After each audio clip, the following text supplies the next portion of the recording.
What's up guys, Jakob Owens here. Today I want to give you a little sneak peek into one of the episodes about lighting in our Learn Cinematography course. Right now it's 50% off with code Black Friday 50. So all month long through November, from Tropic Color, Prism Lens Effects, our Learn courses, everything, we're doing 50% off. And but yeah, besides the point, I want to give you guys a little sneak peek into one of the episodes about top light. Top light is one of my favorite ways to light. I've lit, and my DP Tom has lit, I want to say hundreds of videos with top light. It's just a beautiful way to get this nice soft ambient light, and we've done it in a bunch of our short films as well, because it's a great way by lighting from above and creating a nice top light. You can do a lot of like single long extended takes, which is something I personally like to do. A lot of my short films are like one take films, and it gives you the freedom to really move and switch angles, move quickly in your production. So not only is top light a great lighting source and looks great on camera, but it allows you to really speed up your production. So if you're looking to speed up your production time, get more shots off, move from different locations, and just get more out of your production day, top lighting is a really great way to do this. So without further ado, here's a little sneak peek into our top light episode. 100 plus videos, Learn Cinematography, go check it out, links in the description, but enjoy this little sneak peek.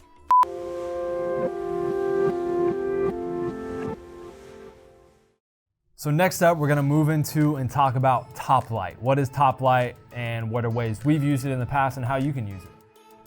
So diving right in, top light, as we touched on before, is just in reference to a key light's position. So, in our other examples, in a lot of circumstances, your key is on your left or your right, and it's pushing light, hitting one side of your actor's face and shadows being on the other.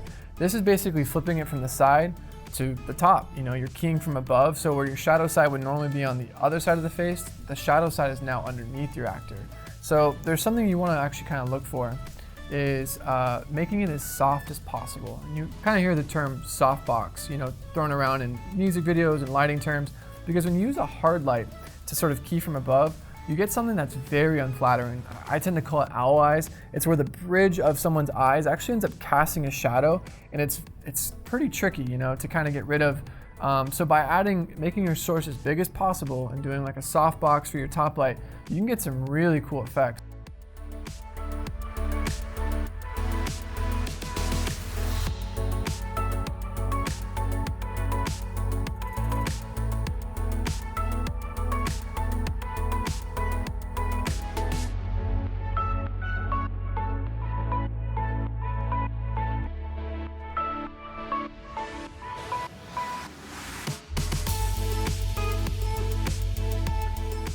We've done so many music videos where you light the thing with top light, and it's really freed us up from a camera standpoint to move the camera around, because we're not worried about seeing stands. And we've had Steadicam being able to fly around and circle around 360s because the light's from above, so we're not worried about catching some fill and some key that are going to be in the frames.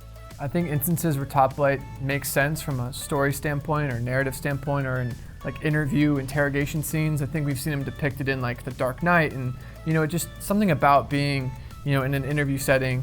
We did a short Hold'em where characters were playing cards, and we literally lit the whole thing from above, similar to what Jake was saying. Yeah, so we didn't see any of our gear because it was just on the ceiling, and it's really nice. It sort of does free you up as a DP to get shots you normally couldn't get because there's stuff in the way. And I think in that instance, that one was nice because sort of a set and forget. We had a light up there, and the thing you really do want to work on is fill, because if you just leave this side of the actor's face in shadow, that can also be a little tricky. That's sort of back to contrast ratio and lighting ratio. So what we did on that short is we actually had a white table and the white playing cards, and it was sort of what Jake was saying, like a t-shirt. You sort of think, how can I creatively get fill into the scene?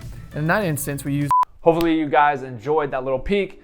Again, like I said, we have hundreds of videos on learncinematography.com as well as learnmusicvideos.com. We're always adding new content. Anytime we shoot a new project, we make content based around that project, upload it to that platform.